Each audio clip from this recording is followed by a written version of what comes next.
Aqui, nesta casa eu me encontrei. Entrei e aqui dentro vi saída. Sim, foi nessa casa de amor que as benesses do labor cicatrizaram minhas feridas. Depois de muitos e muitos passes, estudo e a água da paciência, religar e religuei, filosofiquei, tomei ciência. Aqui, nesta casa de oração, orei, pratiquei o evangelho. Sim, foi nesse pouso espiritual que eu conheci a vida real. Rompi de vez com um homem velho. Depois de muitas e muitas preces, palestras e água da fé, religar e religuei. A casa, quando é santa, é posto de emergência, hospital de alma, dissipando dores, transcendentes traumas, frente de serviços que a todos levanta, pronto atendimento de Deus, oh Santa Casa Santa. Eu fiz amigos do peito, pessoas com quem posso contar. Atendimento fraterno, culto do evangelho no lar. Sim, nessa oficina de Jesus, chorei cantando quanta luz, com as vibrações desse lugar. Depois de muitas e muitas quedas, me fortalecendo na fé, religar e religuei. A casa, quando é santa, é posto de emergência, hospital de alma, dissipando dores, transcendentes traumas, frente de serviços que a todos levanta, pronto atendimento de Deus, oh Santa Casa Santa. Por isso canto e dou graças a Deus, secando lágrimas nos olhos meus. Depois de muitas e muitas preces, palestras e água da fé, religar e religuei. Toda casa, quando é santa, é posto de emergência, hospital de alma, dissipando dores, transcendentes traumas, frente de serviços que a todos levanta, pronto atendimento de Deus, oh Santa Casa Santa. Posto de emergência, hospital de almas, dissipando dores, transcendentes traumas, frente de serviço que a todos levanta, pronto atendimento de Deus, Santa Casa Santa. Frente de serviços que a todos levanta, pronto atendimento de Deus, Santa Casa Santa.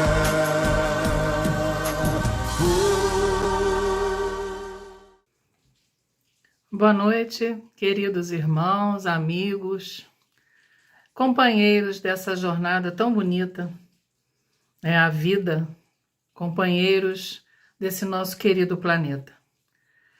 Mais uma vez aqui estamos, nós estamos aqui reunidos junto com Jesus, com nossa Mãe Santíssima e com todos os bons irmãos que sempre nos iluminam a nossa caminhada. Hoje vamos dar continuidade ao trabalho que estamos fazendo durante 6 semanas a respeito do perdão. Hoje nós teremos a nossa terceira palestra, que quem traz para nós a mensagem do amor como a base para o perdão, o nosso querido irmão André Matos. Então nós teremos o André hoje conosco, ele é lá do GEAC, Grupo Espírita Amor e Caridade, de Comendador Levi Gasparian, do nosso estado do Rio de Janeiro. E é muita felicidade ter mais uma vez esse irmão conosco, como também a felicidade de estarmos tratando desse assunto tão importante para a nossa caminhada, para mudanças que precisamos fazer no nosso entendimento. E para a nossa harmonização, como sempre fazemos, eu trago uma mensagem de Emmanuel, do livro Caminho, Verdade e Vida. A lição é a lição 139, intitulada Por Amor. Cegou-lhes os olhos e endureceu-lhes o coração, a fim de que não vejam com os olhos e compreendam no coração e se convertam, e eu os cure. Esta passagem está no Evangelho de João, capítulo 12, versículo 40. E Emmanuel com isso nos explica. Os planos mais humildes da natureza revelam a providência divina em soberana expressão de desvelo e amor. Os lírios não tecem, as aves não guardam provisões e misteriosa força fornece-lhes o necessário. A observação sobre a vida dos animais demonstra os extremos de ternura com que o Pai vela pela criação, desde o princípio. Aqui uma asa, acolá um dente a mais, ali desconhecido poder de defesa. Afirma-se a grande revelação de amor em tudo.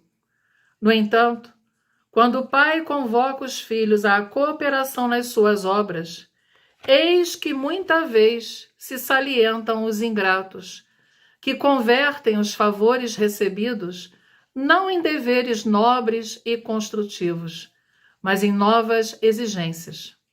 Então, faz-se preciso que o coração se lhes endureça cada vez mais, porque fora do equilíbrio encontrarão o sofrimento na restauração indispensável das leis externas desse mesmo amor divino. Quando nada enxergam além dos aspectos materiais da paisagem transitória, sobrevém inopinadamente a luta depuradora.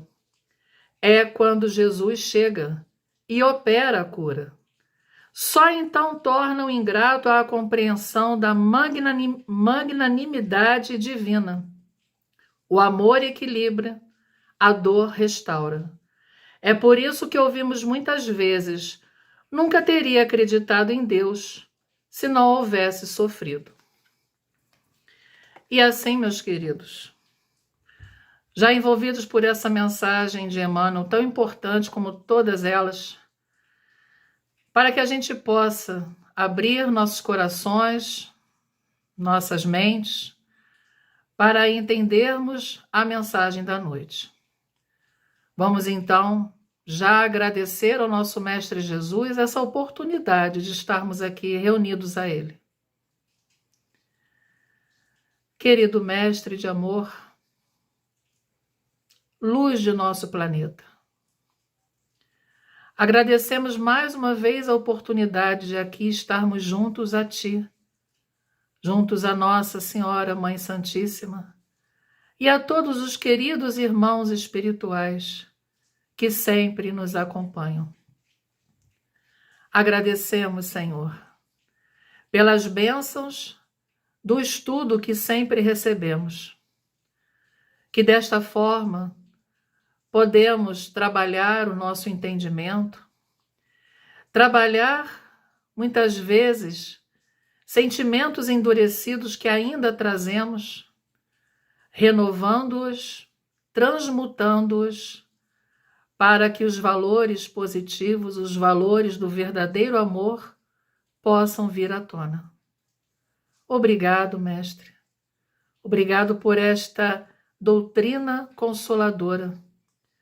Obrigada pela tua jornada, da qual estamos junto a ti, fazendo parte. Sabemos que é uma estrada que teremos ainda muitas dificuldades para trabalhar nossos espinhos e transformá-los em flores. Mas contigo, Senhor, ao nosso lado, teremos a força necessária para os nossos esforços que precisamos fazer.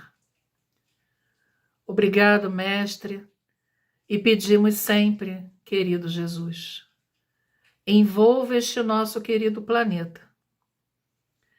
Infelizmente, a cegueira do homem traz as lutas fratricidas, lutas entre próprios irmãos. Nos ajude para que não tenhamos sentimentos contrários a todos eles.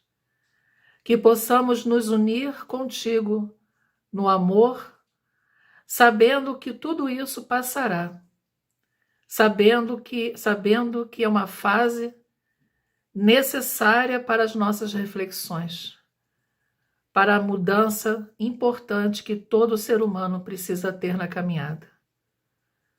Abençoe este planeta, Mestre. Sabemos que o teu manto de luz está sobre todos nós. E assim, confiamos cada vez mais seguindo ao teu lado. Obrigado por tudo, Senhor. Obrigado por esta noite de luz que recebemos, mais uma oportunidade da bênção do aprendizado. Envolva nosso querido irmão André, que com certeza suas palavras virão ao encontro ao nosso coração. Obrigado por tudo, Senhor. Obrigado pela nossa querida Casa da Paz. Obrigado pela bênção de cada dia. Obrigado pela vida. Esteja conosco, nos ampare, hoje e sempre. Graças a Deus. E assim, vamos a mais um estudo da sequência de um tema tão importante, o perdão. Um grande beijo no coração para todos. Fiquem com Deus. Queridas irmãs, queridos irmãos desta casa de fraternidade, muita paz. Deixo o abraço amigo dos companheiros do Grupo Espírita Amor e Caridade, de comentador Levi Gasparian, e das instituições adesas ao 22º seu CERJ, que abarca as cidades de Três Rios, Levi Gasparian e Paraíba do Sul. É com muita alegria que retornamos a esta casa em mais uma oportunidade de estudarmos à luz da doutrina espírita.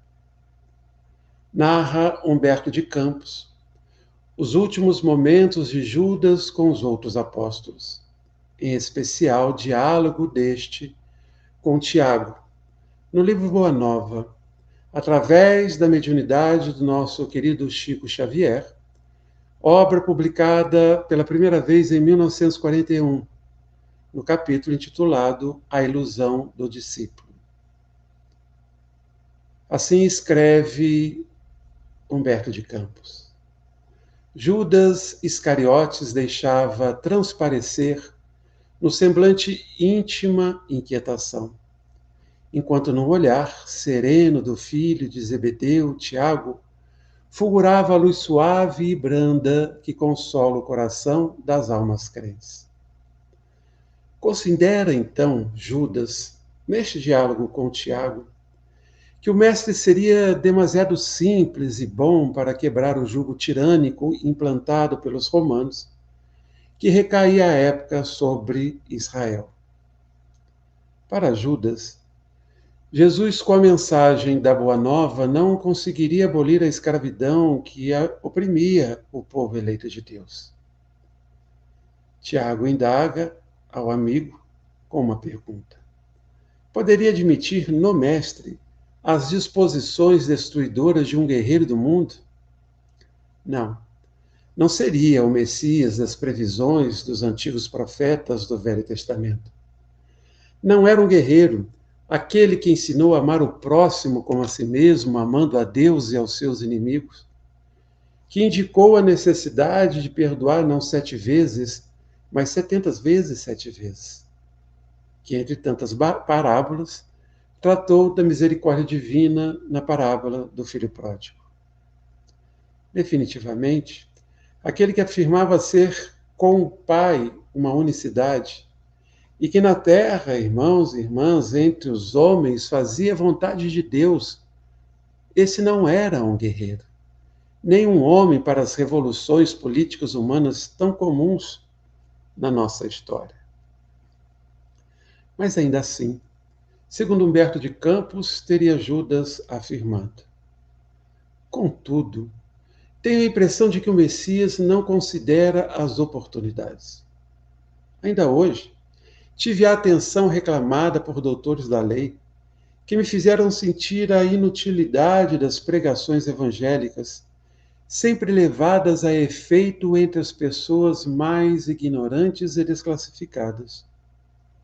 Ora, as reivindicações do nosso povo exigem um condutor enérgico e altivo. Tiago continuou na sua assertiva com Judas, recordando as lições do Mestre.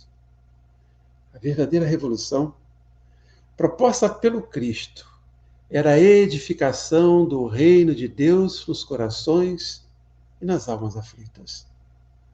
E que o seu reino não era deste mundo. Não discordando dos ensinos de Jesus, Judas considerava que é certo que dos lábios divinos do Mestre brotaram a verdade e o amor por toda parte. Mas somente, segundo ele, os leprosos e cegos, pobres e ignorantes, abeiravam-se da sua fonte. Era preciso impor a autoridade de Jesus aos homens que se apegavam ao poder político e religioso de seu tempo. Como infelizmente ainda fazem hoje muitos que se afirmam representantes do Mestre de Deus aqui na Terra. Talvez seja por isso que Jesus afirmou: nem todos que dizem Senhor, Senhor. Terminado o diálogo com Tiago, conta Humberto de Campos que Judas Iscariotes passou a noite tomado de angustiosas inquietações. Não seria melhor apressar o triunfo mundano do cristianismo? Israel não esperava um Messias que tivesse nas mãos todos os poderes? Valendo-se da doutrina do Mestre, poderia tomar para si as rédeas do movimento renovador, enquanto Jesus, na bondade e simplicidade, ficaria entre todos como um símbolo vivo da ideia nova. E completa o autor espiritual do livro Boa Nova, que Judas meditava na execução dos seus sombrios desígnios. E que sombrios desígnios seriam estes? A madrugada o encontrou decidido na embriaguez dos seus sonhos ilusórios, escreve Humberto de Campos. Entregaria o Messias aos homens de poder, em troca da sua nomeação oficial para dirigir as atividades dos companheiros. Assim, Judas teria autoridade e privilégios políticos, satisfaria as suas ambições, aparentemente justas, com o fim de organizar a vitória cristã no seio do seu povo. Depois de atingir o alto cargo com que contava, libertaria Jesus e lhe dirigiria os dons espirituais de modo a utilizá-los para a conversão de seus amigos e protetores prestigiosos. O restante da história, meus irmãos, minhas irmãs, todos nós já conhecemos. Judas entra para a consciência coletiva da nossa sociedade cristã ocidental como discípulo traidor. Lembrado durante as festas do sábado de Aleluia com a malhação de Judas, simbolizando assim a sua morte. A tradição consiste em colocar um boneco enforcado, pendurado numa corda, seja numa árvore ou num poste, e depois tirá-lo de lá e surrar esse boneco, que é do tamanho de um homem, ou se faz de um tamanho de um homem, forrado de serragem, trapos ou jornal, levando-o pelas ruas de um bairro, em determinado lugar, atear o fogo a ele, normalmente lá pelo meio-dia. Deixando um pouco da obra de Humberto de Campos, vou lembrar aqui aos meus queridos irmãos e irmãs que no final de 2018 foi lançado um filme intitulado Maria de Magdala. Esta obra é uma narrativa da vida de uma das figuras mais enigmáticas e incompreendidas da história da Bíblia, Maria Madalena. O filme é baseado no seu evangelho, considerado apócrifo pela Igreja Católica. E nele encontramos uma mulher que busca uma nova maneira de viver, contrariando as pressões da sociedade de seu tempo, da sua família, e por isso ela era considerada endemoniada. Aborda também o machismo de alguns apóstolos, principalmente Pedro, e um certo desconforto com relação à proximidade de Maria com o Mestre. Aquela jovem pescadora juntou-se a Jesus de Nazaré em sua missão de propagar a Boa Nova. Maria Madalena é uma personagem tão importante quanto misteriosa, descrita de diferentes maneiras ao longo dos séculos. É a apóstola dos apóstolos, a prostituta apedrejada, a atormentada por 7 demônios, a esposa de Jesus ou a irmã de Marta e Lázaro, dependendo da fonte, mas os únicos consensos são sua proximidade com o Filho de Deus e proximidade essa conquistada porque ela realmente entendeu a mensagem do Cristo, a mensagem da Boa Nova. E também o privilégio do testemunho da ressurreição e a ligação de Maria com a aldeia de nome Magdala. Quem não assistiu, procure assistir. Esse filme é uma obra belíssima. Mas assista sem o olhar que foi educado a enxergar esta e outras personagens com uma visão tanto distorcida pela interpretação humana da Boa Nova de todas as épocas. Interpretação dos homens realizada da Boa Nova do Novo Testamento em todas as épocas. Visão essa que ainda está presente, entendo, mesmo nas falas de companheiros encarnados e desencarnados do movimento espírita. Sem dar spoiler, é muito interessante o diálogo no final do filme entre Pedro e Maria, onde nós vamos perceber 2 maneiras diferentes de propor a continuidade do cristianismo. A de Pedro, como ficou na nossa história e chega até nós nos dias de hoje, e de Maria. Maria, em seu discurso, parece-me antecipar a proposta espírita no trato com o próximo e com a interpretação do Evangelho de Jesus. O filme apresenta-nos basicamente 4 personagens principais: Jesus, Maria, Pedro e Judas. Quando assisti pela primeira vez, fiquei me perguntando por que Judas. No filme, ele é o primeiro apóstolo a se aproximar mais intimamente de Maria. Eu li algumas críticas à forma como ele foi apresentado no filme. Um homem que perdera a mulher e a filha num inverno com escassa colheita e alimentação, e o pouco do que tinham foi levado pelos soldados romanos. Elas vieram a falecer de fome. Esse seria então o motivo para que Judas desejasse uma revolução, libertando o povo judeu do domínio de Roma. Diante dos milagres realizados por Cristo, ele imaginava que bastava apenas uma ordem do Mestre para que exército de anjos pudessem descer do céu e fazer a revolução. Mas a sua expectativa maior era que os mortos poderiam, após a revolução e a implantação do reino de Deus na terra, ressuscitar, como vira com Lázaro. Então, ele reencontraria suas amadas esposa e filha.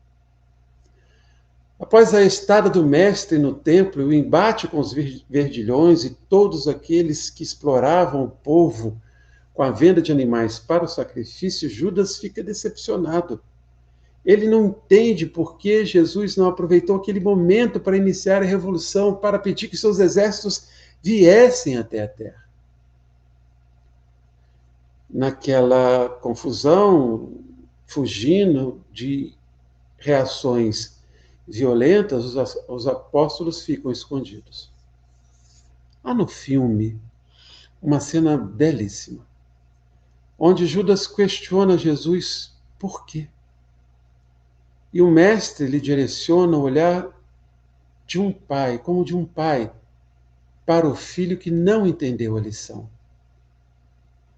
Um olhar que era um misto de tristeza e compreensão do momento evolutivo de Judas. A sequência do filme vai de encontro com o que é descrito no Novo Testamento.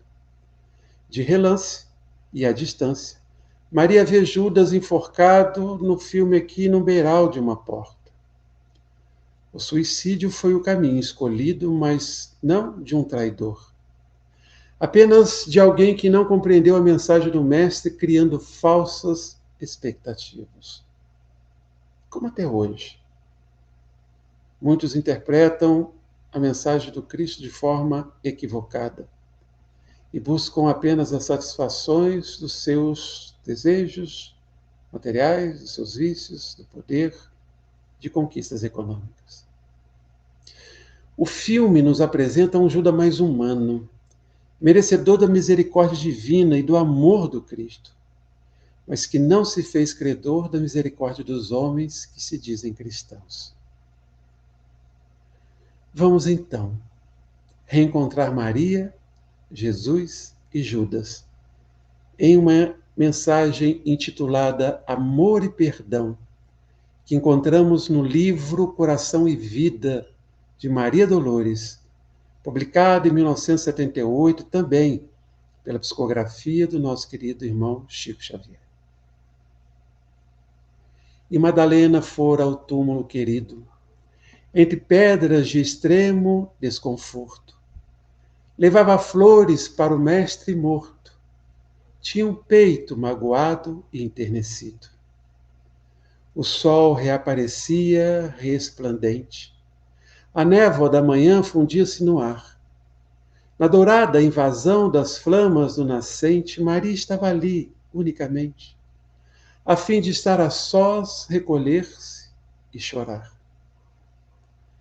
A desfazer-se em pranto, ela arguia. Por quê? Por que, Senhor? Tanta saudade, tanta dor, toda a felicidade que eu sentia jaz aqui sepultada. Transformou-se minha vida em sombra, em nada, no ermo desse pouso derradeiro. Nisso ela viu alguém.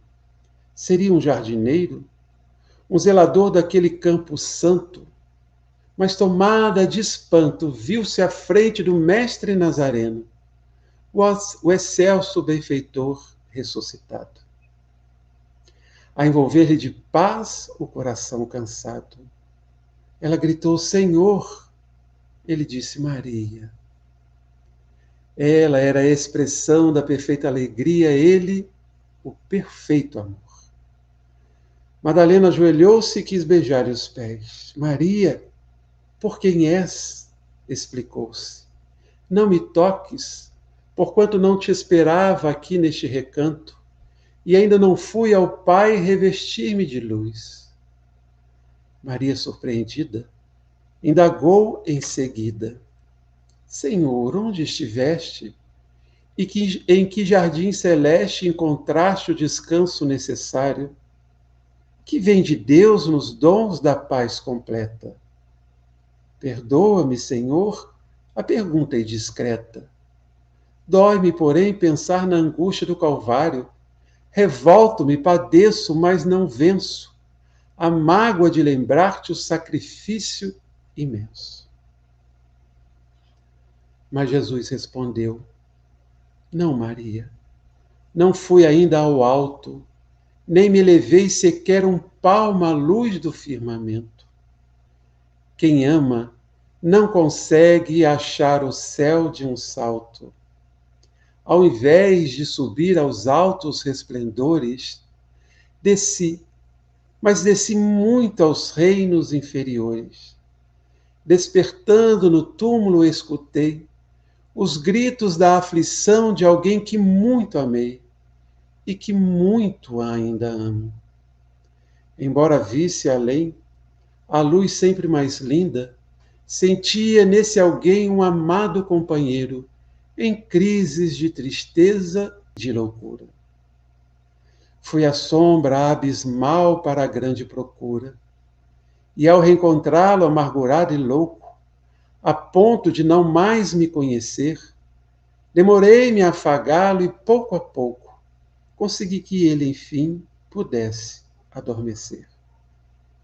Senhor, interrogou Madalena, quem é o amigo que te fez descer antes de procurar a luz do Pai?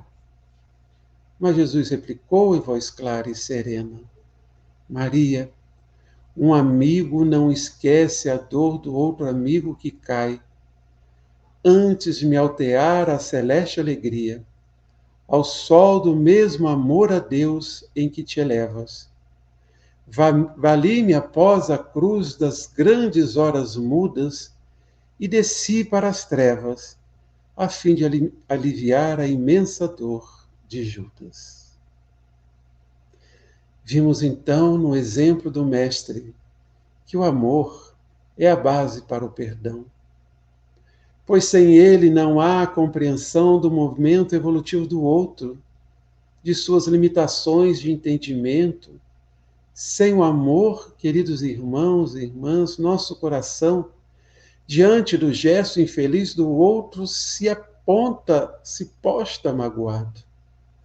Mas quando o amor é o sentimento primeiro, não nos sentimos ofendidos com gesto nenhum.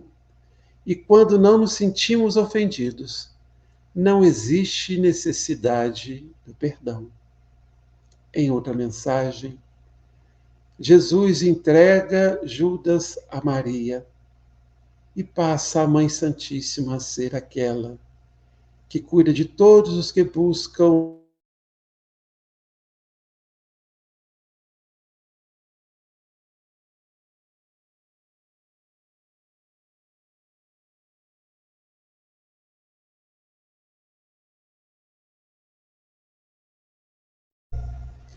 Então, a partir daquele momento, Maria se coloca protetora de todos aqueles que buscam, infelizmente, a morte voluntária para encerrar suas dores e sofrimento neste mundo.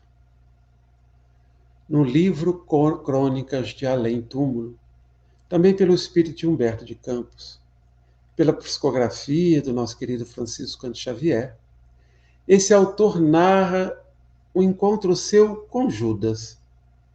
Em uma mensagem do ano de 1935, publicado em 1937, encontro este que ocorre nas paragens espirituais de Jerusalém.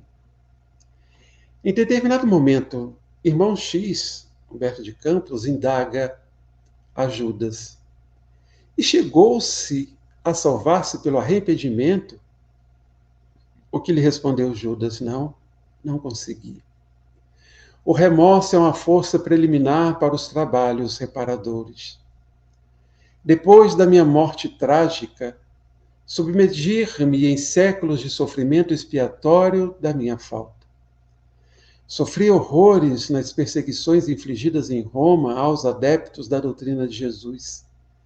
E as minhas provas culminaram em uma fogueira inquisitorial, onde, imitando o mestre, fui traído, vendido e usurpado.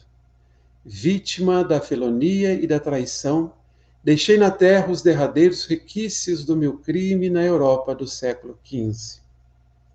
Abro parênteses aqui para dizer que essa citação de Humberto de Campos afirma a encarnação de Judas como Joana d'Arc.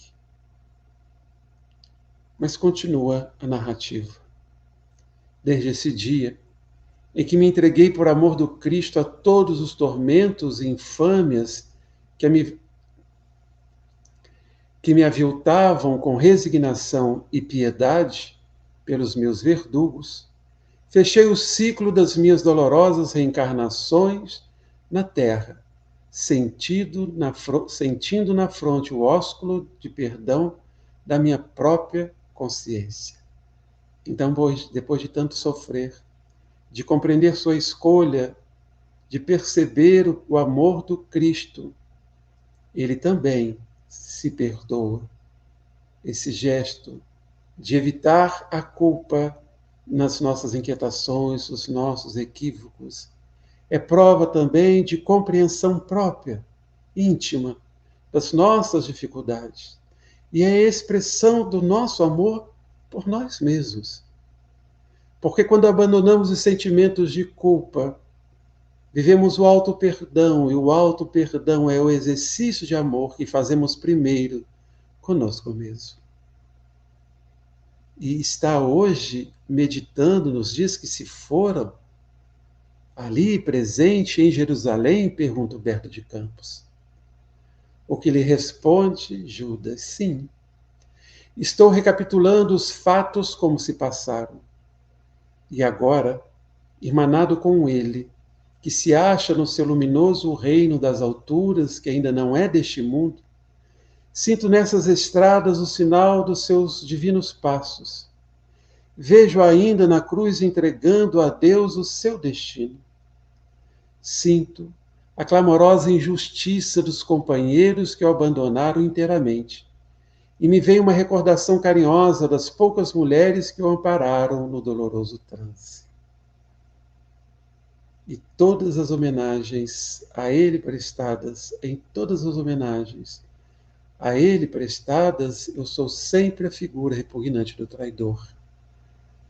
Mas essa fala, essa escrita aqui de Judas, que Humberto de Campos nos apresenta, considera uma situação que o movimento cristão também esqueceu.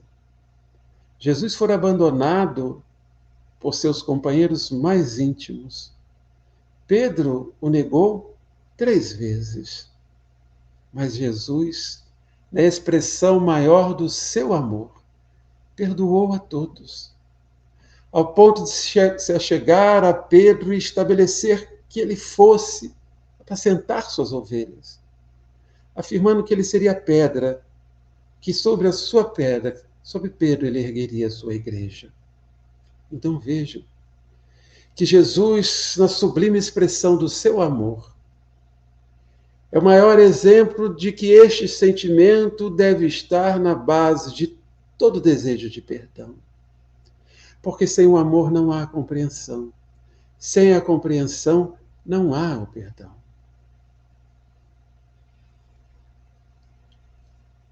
Continua Judas a sua narrativa. Olho complacentemente os que me acusam sem refletir se podem atirar a primeira pedra. Sobre o meu nome pesa a maldição milenária, como sobre esses sítios cheios de miséria e de infortúnio. Pessoalmente, porém, estou saciado de justiça, porque já fui absolvido pela minha consciência do tribunal dos suplícios redentores.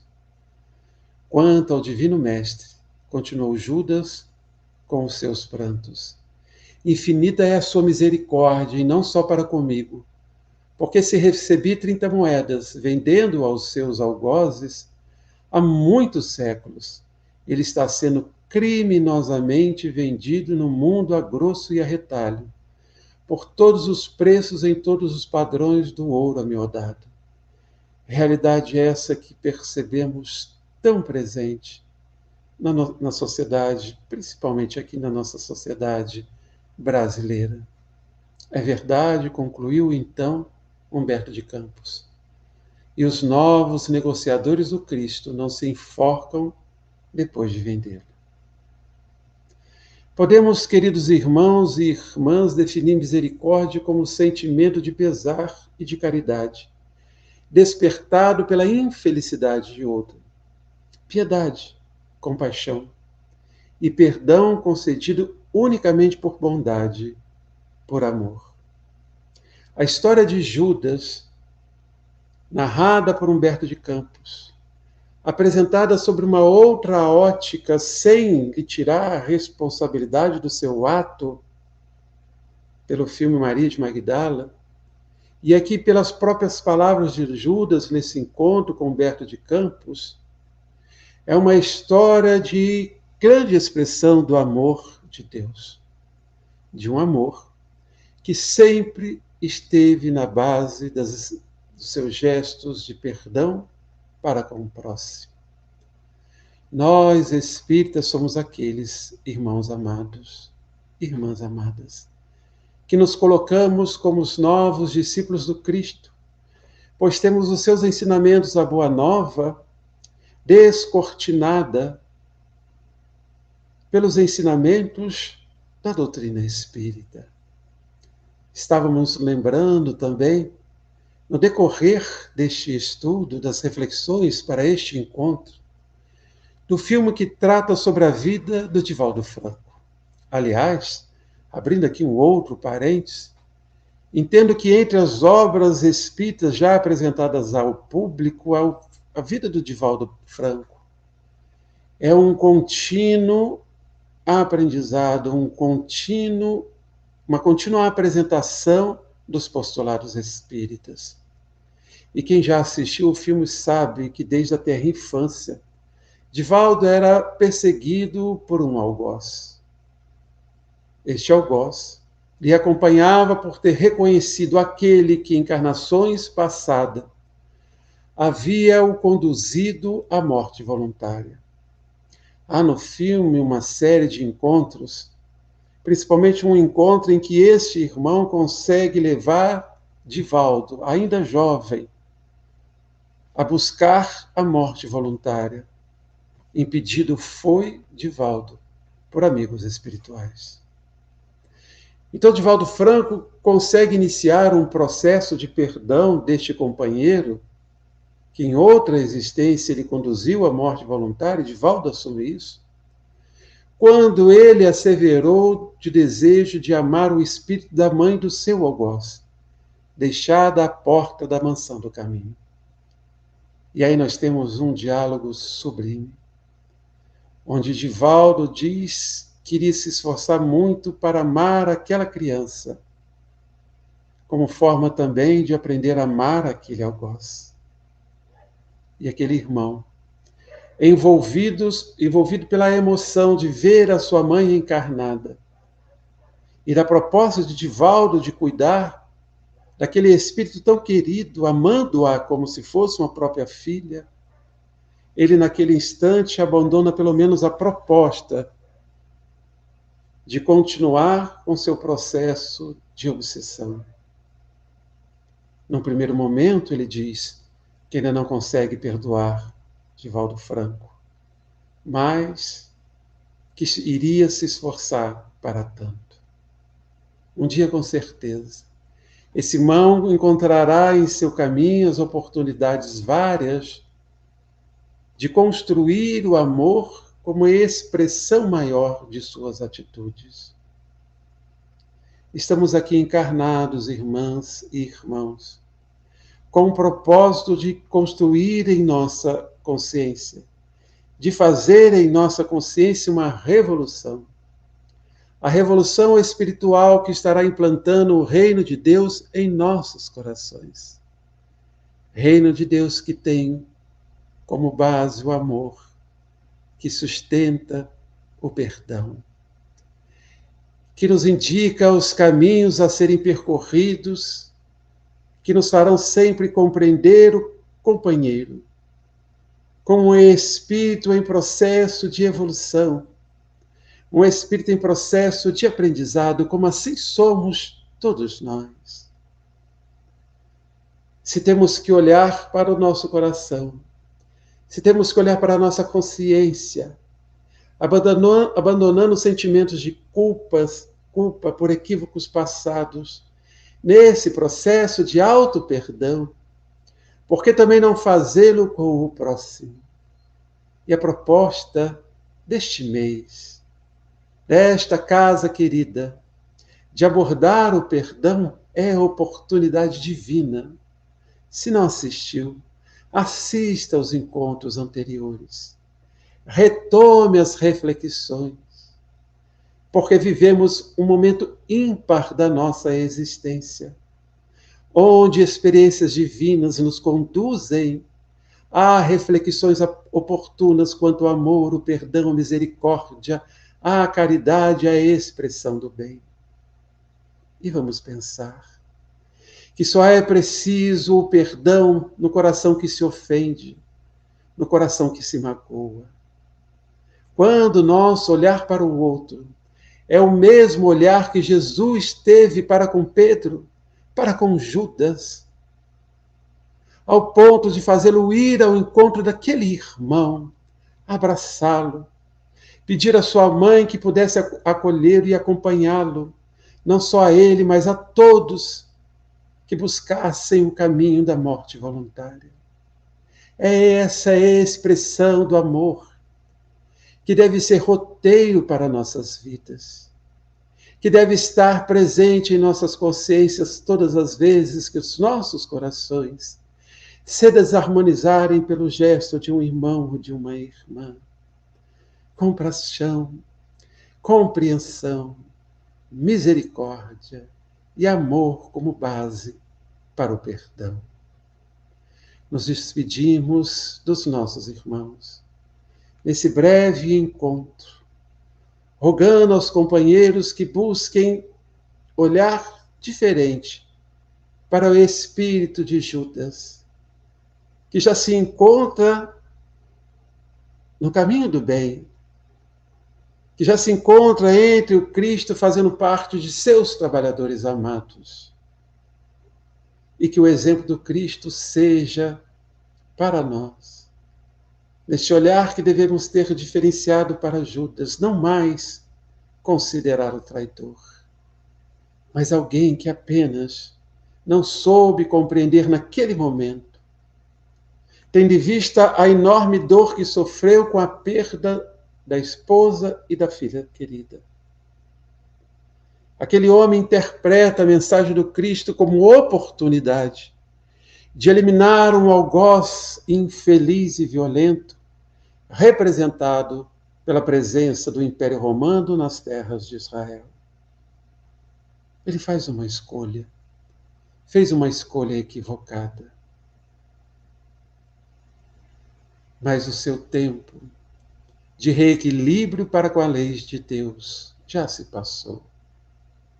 E graças ao amor do Cristo, ele pôde buscar o alto perdão, compreendendo a necessidade de viver experiências dolorosas em alguns momentos, para que sua alma, sua consciência pudesse se libertar do gesto infeliz de outrora.